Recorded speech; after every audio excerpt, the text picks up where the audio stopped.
Pag available lang po. Minsan, madami kasi ako dito tao sa labas.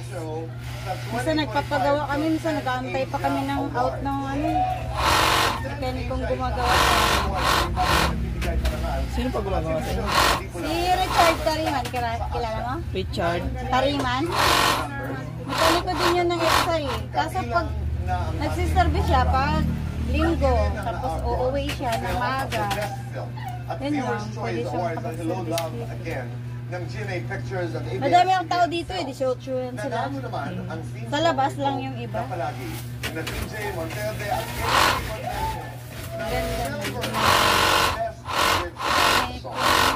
Maraming salamat.